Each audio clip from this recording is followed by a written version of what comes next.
Welcome to the Grow Strong Leaders podcast. I'm your host, Meredith Bell, and I interview business leaders who are committed to their own growth and the development of everyone on their team. If you enjoy my podcast, be sure to subscribe and rate it on your favorite podcast platform. Welcome back to another episode of the Grow Strong Leaders podcast. I'd like you to imagine for a moment that we are back in March of 2020 when COVID first hit, and you recently landed your dream job as a sales and marketing executive. And all of a sudden you've been told you've lost your job. So you find yourself depressed and feeling somewhat unworthy. Well, that's the situation today's guest found himself in. And we're going to explore what he's created with his life since then. I think you'll find it amazing and inspiring. And there are leadership lessons all along the way. So I'm excited to welcome Ben Albert as my guest today. Ben, hi. I'm excited to be here. Thanks for making me relive that. That wasn't a fun time. No, I'm sure it wasn't. Well, before we dive into Sure. what the focus of what you've been doing, I first want to thank my wonderful friend and fellow podcaster, Damon Limby, who recommended you as a guest. Damon has just introduced me to some of the best people, and you are certainly one of them. And I'd like to tell my audience just briefly, since then, Ben is now hosting a network of 5 podcasts called Real Business Connections. And that's ranked in the top 1% globally. He also runs a really successful marketing firm called Balbert Marketing. He's on a mission to actually move the needle on 1 million lives, one conversation at a time. Ben, I love that goal because we're also focused on touching the lives of 1 million leaders with the tools that we've created. So let's talk about your journey from when you got that news in 2020 to what you're doing today to make such an impact on people. Wow. I mean, I was in a rough spot. It was a shared trauma, the pandemic. I mean, there was no guidebook on what to do or what was best or how to do it. And, no fault to the company. I was actually new at my role. I had just transferred over from another company. So, last one in, first one out. I got let go, and only the fault on myself. I had a lot of bad habits at the time. Lots of late nights, having one too many cocktails. I didn't really have, didn't always have the best morning routine, didn't always have the best habits. I wasn't taking care of myself. And it was quite a bummer because I was interested in entrepreneurship. I was interested in business. I was interested in leadership. No one listened to more podcasts than me. I would listen to podcasts all the time, and I knew what to do, but a lot of my actions weren't in alignment with what to do. Go to bed early, sleep well, don't drink, don't look at porn. Make sure you have good habits and rituals for every single day. Drink enough water. I knew these things. They weren't rocket science, but I wasn't doing all of them. I was a little stressed at work. I was overworking. I wasn't the happiest at the time, and I got let go. And then all the worst of the things come to the surface at that time because now I'm broke, unemployed, no one's hiring me. And I never had Jeff Bezos or Brene Brown or Oprah or any of these leaders or entrepreneurs on my wall. I had never envisioned would be an entrepreneur, but I guess I was called to be an accidental entrepreneur. And we can go in any direction you want, but it was really just daily steps of all those bad things I mentioned. I didn't just get rid of them overnight, but it was doing less of the bad stuff and integrating more of the good stuff into my life, keeping a journal, exercising daily, eating right, the things we know. But it was getting rid of some of the bad stuff, integrating some of the better habits into my life, jumping on LinkedIn, thinking maybe possibly this entrepreneurship thing might be for me. starting a business podcast.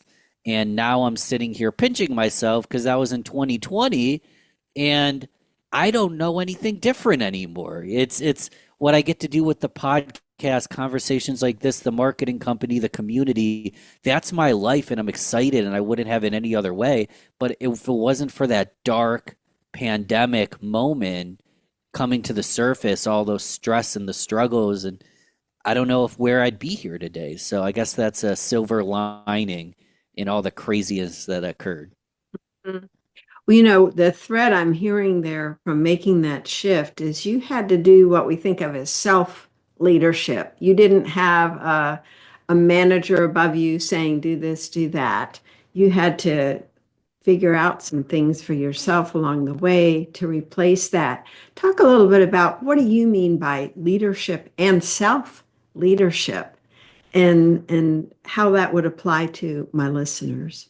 Let's do a really simple application that people can do as I'm speaking here, or just do it right after the show. You just draw a line down the middle. On one side, you write the word better. The other side, you write the word bitter. So you've got a better column and a bitter column. What is going to make you better? How can you lead yourself to be better? What habits, what conversations, what mentors will make you better? What YouTube videos, what podcasts, what books will make you better? Let's fill in the better column with all the things we're either currently doing that we could do more of, or items we aspire to do to lead ourselves better. Bitter column, opposite. What is the actions that are stealing our time, stealing our energy, making us sad? Not to cut people out, but are there certain relationships that we're spending too much time and they're making us bitter? And what other relation? And we fill out this bitter column. That really hit a hard one for me because I have trouble moving away from some of these relationships. But some of your old friends might have bad habits that they just suck you in, and you might have to make a decision for yourself to step away from some of those relationships. So you have a better and a bitter column. And they're like, I have all these aspirations in the better column. Well, how do I find the time? Well, we just start getting rid of the stuff from the bitter column. And that is what we spend. It's literally 1% a day is like 14 and 14.4 minutes is the exact number, 14.4. Hmm. I just rounded up for 15 minutes. So if 1% of your day is 15 minutes, what can you do for 15 minutes that'll make you better? And what can you subtract for 15 minutes that'll make you better? And self leadership, the reason I went straight to an exercise is self leadership. I don't know if I can define it perfectly because the definition is in the word self. It is needs to be self. It requires you to be a little self-serving because if you fill your cup and overflow, you have plenty to pour into other people's cups. But if you're running on E, it's hard to pour into other people. Mhm. So if we can help ourselves first by getting rid of the stuff that make us worse and adding in the stuff that make us better, it helps us show up as a leader in all scenarios because we've got our head screwed on straight and we're looking good. Mhm. And then when you think about leading others, we were talking earlier about how you can see that and you have opportunities even when you're young. So for you, when you think about when you were young or watching other young people, what are the things that you observe that would indicate somebody is being a positive leader? Yeah, I was not a good leader. I was the quiet kid. I was shy. My parents would have to order food for me. What do you want, Ben? He wants chicken nuggets. Like I was such a shy kid. But one thing I noticed with my parents being so gracious around me and with other kids, and I think some people are just more extroverted and outgoing, or they have a parent that's just always smiling and teaches. So I don't know if people try, but they just through osmosis have this outgoing personality. And there was a study that showed prom kings and queens. And when you look at prom kings and queens, they all had one thing in common. And I'm curious, and I want the listener to guess as well. What do you think they had in common, all these popular kings and queens? Popular kings and queens. They showed they cared, Mm, that's a great answer. but So, not the one that you were. no, it's actually as close as it gets because most people say, well, most people like them. To get to be king and queen, it's a popularity contest. So they get the most votes, which is a correct answer, but it's not the full answer because the study showed they liked the most people. So it wasn't being liked the most. That did occur, but the reason they were quote unquote popular was because they actually liked people. They weren't the one bullying and doing us and them. They were the one picking the bully up, saying, I got you. These guys are just weird. Like they liked the most people. So when it comes to being young and leader and like it doesn't you don't need all these strategies and tactics. Just love people, take care of people, be present for them. And I was a shy kid and I always did, but it was hard for me to verbally do it. But I Mhm. noticed other kids, the leaders that step up, were the ones like, hey, do this, or hey, yeah, or hey, you're doing a great job. Go. It's just taking the moment to appreciate and acknowledge another person. I just love that. I think it's so true. And when we think of people in leadership roles, wherever that might be, even as a parent, or leading a group of people in a nonprofit or in volunteer, it's this whole idea of seeing the value in each person. Yeah. And, to me, this idea of liking people means looking for the good. Because if you come at it with a critical mindset, you're going to miss a lot of things. Mm. You won't even see those areas that you could appreciate. And so I think others are able to sense that genuine interest in them. Yeah. And when you can demonstrate that, it doesn't matter what role you have, people will gravitate to you because they want to feel that, that we all want to feel we matter. And Yeah. so people who are good at helping others feel that they matter, that they have value, I think will always have a role in being a leader in one form or another. I think that's such a profound statement because there are leadership questions and there's frameworks and tactics, but this is more just holding space for someone, showing that you care, making a acknowledgement. Like, for example, I'm looking at your Zoom setup. I love the way that you've built this office space for years and just giving real compliments and just being actually present for people. Like, we can do strategy all days, but it's literally just being observational, being curious, and supporting your neighbor, supporting your Hmm. friend, supporting your colleague. Yeah. Well, I'm going to make a connection here because one of the Mm, things that you focus on in your marketing firm and really everything you're doing today is this idea of personal branding. mhm. And they may not seem immediately related, but I see the connection very closely. Your personal brand, and then who are you being as a leader with others? Mm. Talk about what you mean by personal brand and how do you relate that to leadership? Yeah, I put a generic definition that your personal brand is the stuff people are saying about you behind your back. That's your personal brand. So there is a sense of control that if I like blues, I might use blues. You can see I have a lot of blues.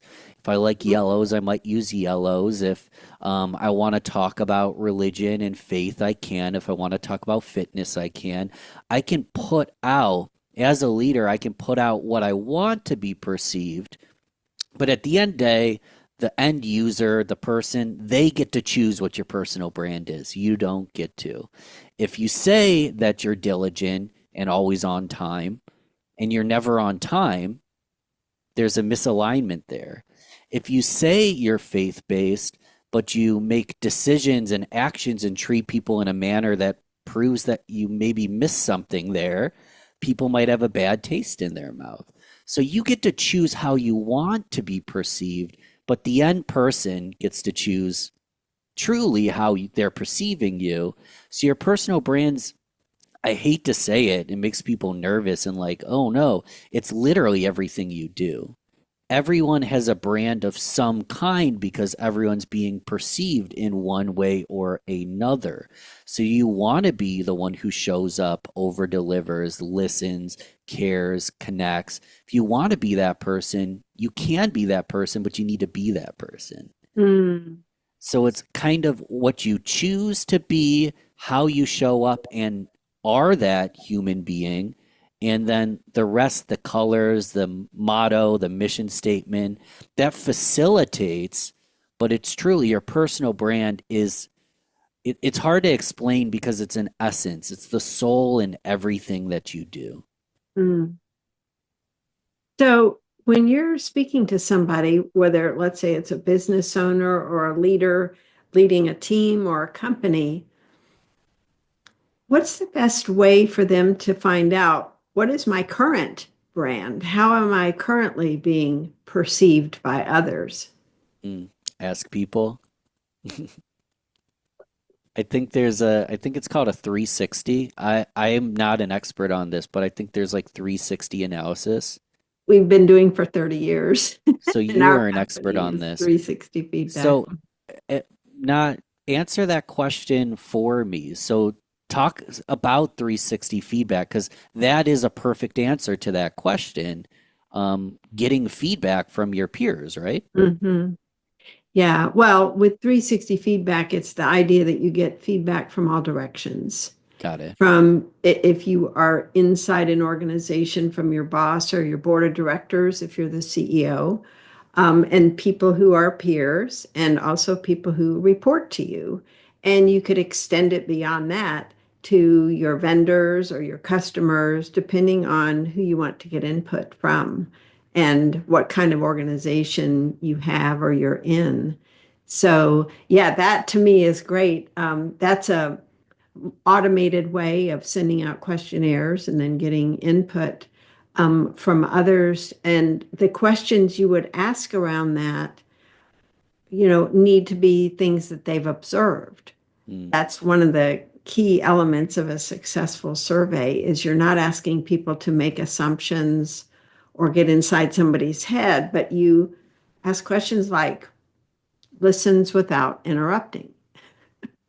What's your experience with the person in that area? When you're working with clients, you may not do a 360 survey quite like that, but what are mm. some of the things that you are getting at that people could either put in the form of a survey or they could just ask, people individually about these things? What will help them get a sense of how they're perceived? Yeah. Ooh, that's such a good question. So this is where modesty, I'm not an expert at this category because I don't have a system. I just have conversations always. And I know there's a little bit of intuition and experience that play there. That's why bite my tongue and go, oh, you probably should have a system around this. But I always check in. Like that's really the key. I check in. It's not, hey, we have a meeting, we're going straight into deliverables. It's, hey, we have a meeting. What's going on? Anything in your life you want to talk about? Anything that I'm doing? I'm not going to get mad. Is there anything that you need to share that I can do better for you? And I just Mhm. have that conversation consistently. So the way you ask the question, I have a good answer because I don't have a perfect system other than it's ongoing. It's constantly evolving. There's always possibility that I am not doing enough and there's always possibility that I'm doing fantastic, but the keyword's a possibility. I don't Mhm. come in with total certainty. I always open with curiosity and conversation, not just with a client, just in any interaction in life. Yeah, I know. And you did that with me when we had our first conversation. thinking about you working with a client who says, I want to, you know, establish Hmm. my personal brand. And I would think that having them describe who is it they want to be perceived as, and then having them reflect on how am I currently perceived? Where are the gaps? What are the things maybe I want or need to do that Yeah. others will share with me in a conversation or in some form to find out so that there is that alignment. I guess that's what I'm thinking about. Yeah. We all have blind spots. So the idea 100%. of finding out where am I not being aligned with where it is I would like to be. That's to me part of what I do with my podcast, Grow Strong Leaders, is all of us want to grow stronger as leaders. And as we do that, we can help others grow stronger too. Yeah. It's a huge aspect of it is clarity because a lot of people don't entirely know what they value. And they do, but they couldn't tell you quickly because they hadn't thought about it. And even just a simple exercise of you can Google search long list of values. I know Brene Brown put out a list. It's an easy printable PDF, and you can start highlighting the ones that speak to you. Then you can look back on your childhood, the common themes, the mentors, or the people that they were kind of antagonists. A lot of our Mhm. values are built by, like, I don't like that that person was mean. I'm not going to be mean. So you look at those stories, you look at how you show up, and you continue crossing out until you find one to three to five. And then when you understand those values, you have a little bit more clarity on who you are and how you show up in different contexts. And a lot of time, this is why it's very complicated. You might literally be in the wrong role. I was in the wrong role at the wrong company, and it doesn't mean my role was bad or the company was bad, but I didn't know what I valued, and I was just doing what I thought I should do, even though it wasn't the best fit for me. So, how do I know how people perceive me? I don't even know how I want to be perceived in that moment. So, I think part of a 360 process is doing a inward process, doing something like a value exercise like that, and understanding who I am, then see, is there a gap between who I believe I am and how they perceive me to be? And is there anything I need to change? Yeah, and you hit on it earlier, which is asking people, Hmm. not making assumptions about that, but even just sending out a couple of questions to people will be honest with you. It could be Yeah. personal friends, colleagues, vendors, customers, but people that know you and can give you that kind of accurate information to help gain that clarity. You mentioned going back when we're younger. And one of the things that I know is something we've all had to learn, and I think this is you're doing it yourself and you've helped many others do it. And that's this whole idea of playing small and recognizing when we're playing small and how to get unstuck from that. What Yeah. let's go back to what have you learned about what causes people to play small to begin with? I'm still learning. And there's little moments in our life that define us. And I think once we recognize that, we can really be empowered to recognize that and move forward with grit and grace. Like I remember a specific time, I think it was in third grade, if not second grade. Don't fact check me. I remember the moment, but not the exact year. And in the morning, students would read the lunch list to, everyone in class because we would put in our orders for later in the day so they would prepare what we needed for the day. And one of the items on the menu was bologna. And I don't know if anyone realizes where I'm going with this, but bologna is spelled Bologna, which is Bologna. And you can fight me, we can argue. That word is not bologna, it's Bologna. But I'm a quiet kid that hasn't spoken like hardly at all outside of my family my whole life. And I'm sitting there sweating and confused. And I'm looking up at the teacher and the teacher's like looking at me like, read whatever's on in front of you. And I go Bologna, and then everyone laughs. And it's silly, it's goofy. It would be a great sitcom little skit, but I think it added to a fear of public speaking. I think that if I go up and I mess up, people will laugh.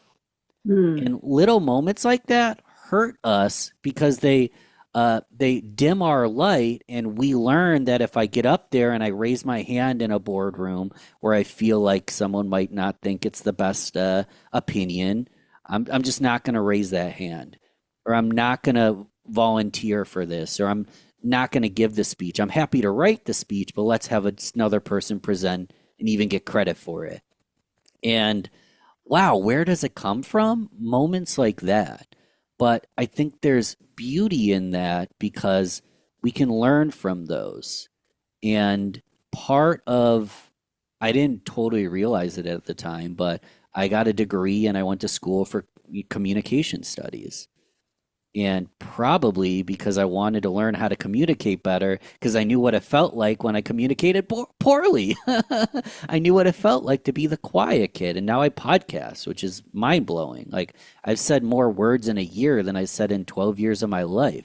But our traumas and our weaknesses can actually be our strengths because they put a chip on our shoulder to actually go out and do better and be better. And it's easier to show empathy and grace and love and curiosity for someone when you've been there yourself. Hmm. I love that. Curiosity, love, grace. Those are such great words. Do you find when you were just saying those, I was thinking what keeps us from being those things is I think when we've judged ourselves so harshly and then we apply that same level of judgment to others, it's like no one can live up to these standards No. that we've set or that we've envisioned in our mind have been set based on our early experiences. If we were to say the thoughts we have about ourselves, if we were to verbalize that to someone else, like call someone names or be like, you shouldn't do this, or you're too shy, or you're not ready for this, or you're an imposter. If we were to tell someone that, I would hope they would punch us in the face. Yet we speak to ourselves this way, and that's craziness. And you'd have to bring on a psychological researcher on this one. Why do we do it? I'm not 100% sure, but it doesn't help us with all the negative self-talk and the imposter syndrome. If we were to say it to someone else, they'd smack us. So why are we smacking ourselves? Well, yeah, I think a lot of it has to do with not even being aware. So Sure. that becoming aware that we're doing these things to ourselves unknowingly Hmm. and start paying attention to the words we use when we describe internally who we are, how we talk to ourselves, because we do all the time. But it's a matter of becoming, I think, more aware. For you personally, I get what you did to become a better communicator in terms of studying that. Can you think of any other ways that either you or maybe folks you've worked with or just people you've talked to where they were playing small and how did they start playing bigger? What happened or what did they start doing differently? Yeah, I mean, there's lots of ways to do it. One thing that I did, and if you look at like Steve Jobs and Wozniak, you can partner with someone else. You don't always have to be the face, fearless leader with the big ideas and the cameras on you. You can be the one who amplifies that person. You can be the one who's a project manager that builds a team around a big idea. You don't always have to be the one playing huge, but you can partner with someone and amplify and make them bigger. if you're trying to be huge and play bigger, it's osmosis. It's surrounding yourself with the right people, the right community, finding a mentor and learning and applying what they teach you. The best way to get what you want is to find, and no one has everything you want in every category. So I like different mentors for different reasons. My personal trainer is not as good at business as someone else might be. That was not a dig at him. He's really good at fitness, and business is a different. My music friends are great musicians, but they're not always good at different aspects of the promotional thing. So you find different people in different areas of your life. And if the best way to get what you want is to find someone with that in that category and literally do exactly what they did with the knowing that you're not them. So I'm going to learn how to do it my way. I'm never going to just nod to my mentor and agree with everything they say forever, but I need to have the humility to know that they've accomplished what I'm trying to accomplish in this area. So, how can I apply as much of their advice as possible, bringing myself to the table? And I'm going to be able to accomplish what they did. And if I really bring to myself to the table, I think I'm going to be able to over accomplish them. But that's just me being competitive. But it's finding the person who has what you want and learning from them. That's the simplest version that really is followed in all areas of our lives. As I was listening to you describe that, Ben, I was thinking about how when we focus on ourselves and we limit our thinking to only what we think, it really causes us to continue playing small Yep. because it's hard to break out into a bigger version of ourselves without that encouragement from others, without others being able to reflect back to us things they see that we can't possibly see ourselves, Mm. in terms of what's possible for us.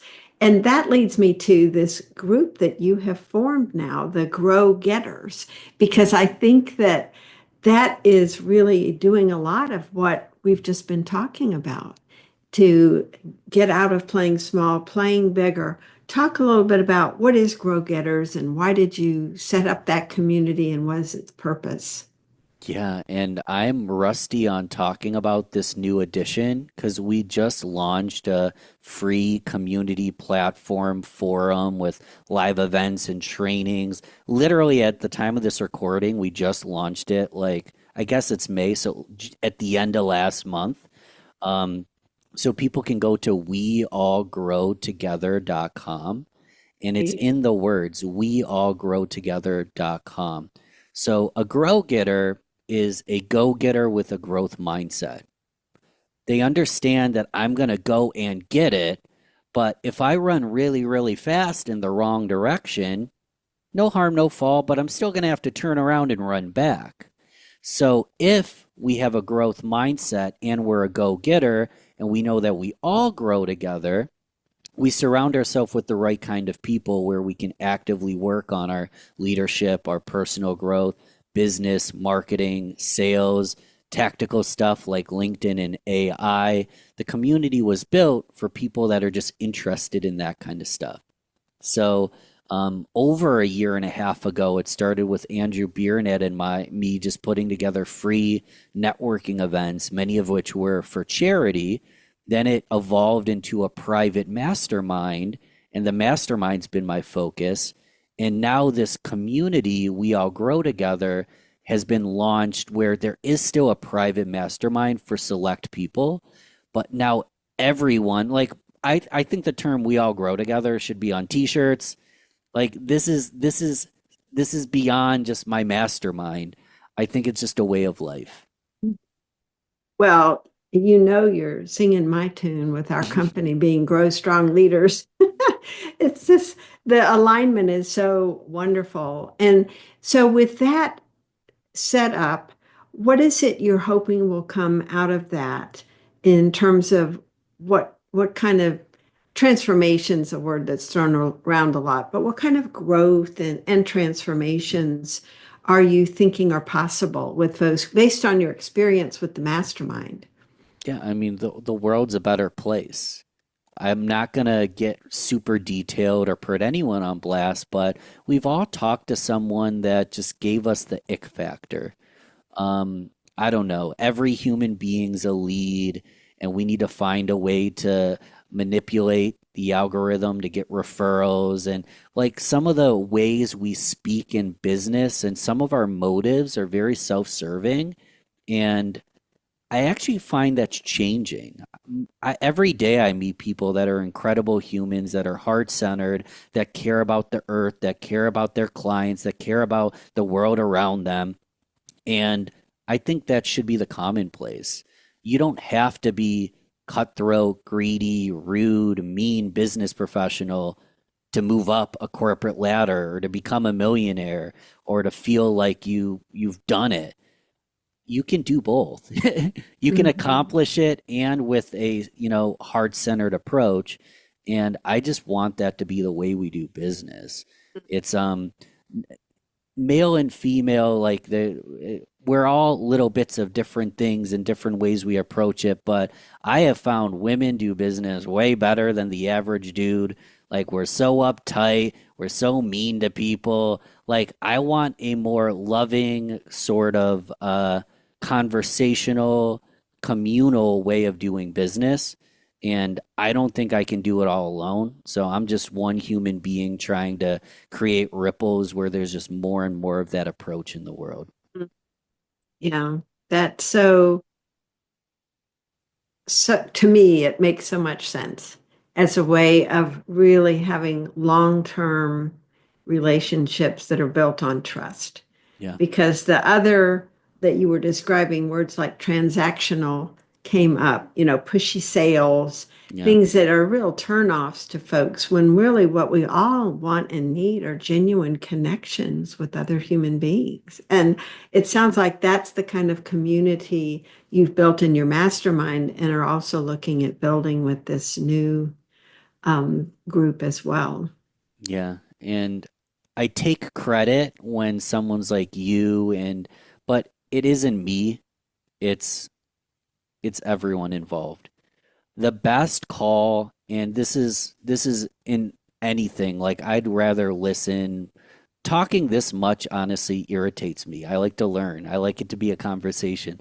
The less I talk in a call, the more I'm a servant to the needs of the group and I allow other people to they have answers to questions I never imagined. Hmm. So the less I talk and the more I have who's in my world that can answer questions for me and help each other, the better calls go and the easier my life is and the more people learn. So that's what I'm trying to build. I guess I'm sort of starting it, but I'm doing as little work as possible. And I say that in the nicest way possible. Um, it's my job to ensure everybody shows up and then everyone's better for it. Yeah, your focus is very much what I think of as servant leadership. Yeah. And what you just described to me is hallmark of the really great leaders, the asking of questions, the ability to listen without the need to jump in and provide answers or solutions when presented with questions or problems. And it just sounds like that's the kind of environment you want to create where the community is responsible Yeah. for its success because they all take ownership in it. That's the environment I do best in. I'm never like, this is the only way. That's the environment I do best in. So it's the environment I like to bring. Mhm. Not even saying that other ways are good, better, bad, or worse. I've seen fantastic results. I'm not a trained leader. I'm just intuitively doing the best I can for the people around me. And it's what I needed, and it's what a lot of other people need as well. And what's interesting, Ben, is because of who you are being, you're attracting like-minded and I'll say like-hearted people Sure. who resonate with that message. And so the community that you're building is going to be, to me, a very powerful one because people are coming with that same value set where the idea of supporting others, being a positive impact on others. And I think for every listener thinking about, as a leader, who am I being and who do I want to be? And going back to the things that we were talking about before, what do I want to be known for or known as in my personal brand? And what kind of self-leadership is necessary for me in order to become what it is I want to be known for? Well said.